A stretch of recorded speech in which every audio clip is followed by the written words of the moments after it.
হল তোমালোকৰ সফুৰা বৃত্তি 19 জানুৱাৰীত হ'ব নে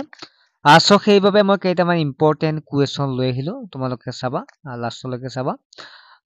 ইয়াৰ পৰা কমন পৰাৰ সম্ভাৱনা আছে সো প্ৰথম প্ৰশ্নটো আছে কোনটো প্ৰাণীক মৰুভূমিৰ জাহাজ বুলি কোৱা হয় উট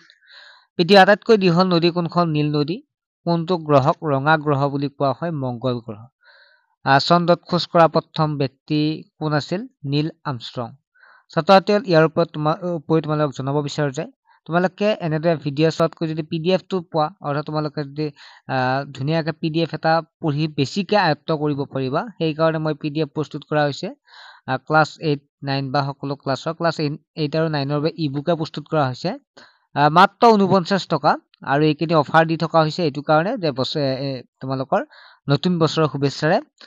সো এইকেইদিন ললে তোমালোকে ল'ব পাৰিবা মাত্ৰ 39 টকাত ঠিক আছে মাত্ৰ 39 টকাত তোমালোকে ল'ব পাৰিবা যদি কাৰোবাক লাগে তেতিয়া SMS কৰিবা বহুত তেনেকুৱা পইচা গৈছে মাত্ৰ 39 টকাত তোমালোকে পাবা আৰু ক্লাছ বাকি ক্লাছ বিলাকৰ কাৰণে মাত্ৰ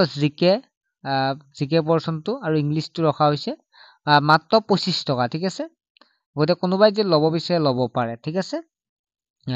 তাৰ পিছত আৰু ক্লাছ 8 ৰ আৰু 9 ৰ অনলাইন ক্লাছ চলি আছে ক্লাছ 8 ৰ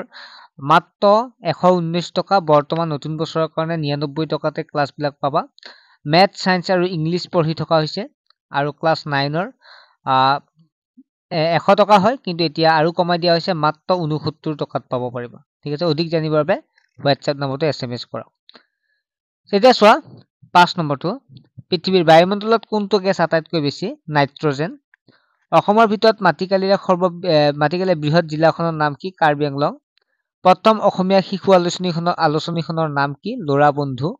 বৰ্তমান ভাৰতৰ ৰাষ্ট্ৰপতিজনৰ নাম কি দ্ৰুপদী মুৰ্মু স্বাধীন ভাৰতৰ প্ৰথম ৰাষ্ট্ৰপতিজনৰ নাম কি ডক্টৰ ৰাজেন্দ্ৰ প্ৰসাদ বৰ্তমান অসমৰ ৰাজ্যপাল গৰাকীৰ নাম কি গোলাপ চান্দ কাটাৰিয়া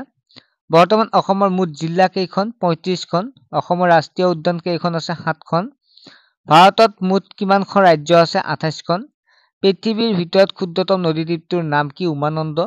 সৌৰজগতৰ গ্ৰহবোৰৰ ভিতৰত গৰম গ্ৰহ কোনটো শুক্ৰ অসমীয়া চুটি গল্পৰ পিতৃস্বৰূপ কোন তেখেত হৈছে লক্ষ্মীনাথ বেজবৰুৱা অসমৰ সৰ্বপ্ৰথম মহিলা মুখ্যমন্ত্ৰী কোন আছিল সৈয়দা আনোৱাৰা তাইমুৰ আহোমসকলে অসমলৈ কেতিয়া আহিছিল 1228 চনত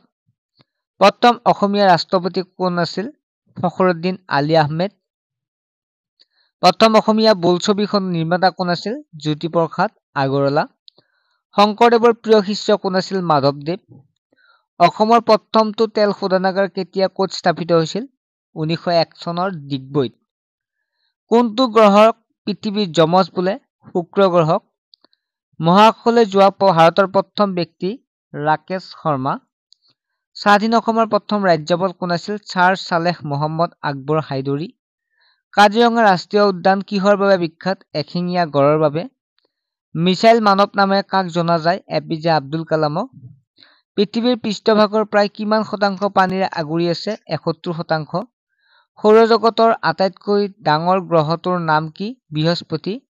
তাজমহল ক'ত অৱস্থিত ভাৰতৰ আগ্ৰাত অৱস্থিত এটা ৰাজকীয় সমাধি ক্ষেত্ৰ ছাত্ৰ-ছাত্ৰীসকল আশা কৰোঁ তোমালোকে বুজি পালা ইয়াতকৈ আৰু কমাই দিয়া হৈছে এই বুকখন ক্লাছ 8 ৰ 39 বুলি কোৱা হৈছে এতিয়া 35 তে পাই যাব বাৰু ঠিক আছে সোনকালে লৈ লোৱা বাই